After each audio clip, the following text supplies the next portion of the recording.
ঈদুল আজহা মুসলমানদের দুটি বড় উৎসবের অন্যতম।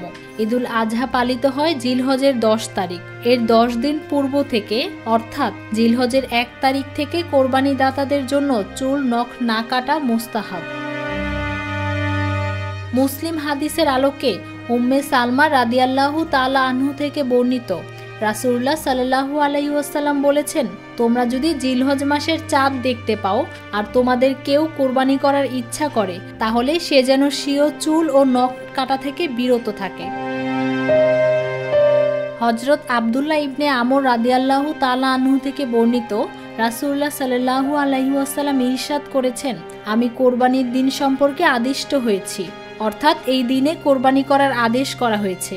আল্লাহ তাআলা তাই এই উম্মতের জন্য ঈদ হিসেবে নির্ধারণ করেছেন। এক ব্যক্তি আরজ করল, হে আল্লাহর রাসূল, যদি আমার কাছে শুধু একটি মানিহা থাকে, অর্থাৎ যা শুধু দুধ পানের জন্য দেওয়া হয়েছে। আল্লাহর রাসূল সাল্লাল্লাহু আলাইহি ওয়াসাল্লাম বললেন, না, বরং সেদিন তুমি তোমার চুল কাটবে, নখ কাটবে এবং গোঁফ কাটবে।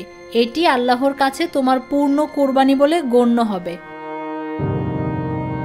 আলেমদের মতে জিলহজের প্রথম 10 দিন চুল ও নখ কাটা হারাম নয়, কিন্তু যারা কোরবানি দিতে যাচ্ছেন তাদের জন্য এই সময়ে চুল ও নখ না কাটা সোয়াবের কাজ এবং রাসূল সাল্লাল্লাহু আলাইহি ওয়াসাল্লামের সুন্নাতের অনুসরণের অন্তর্ভুক্ত।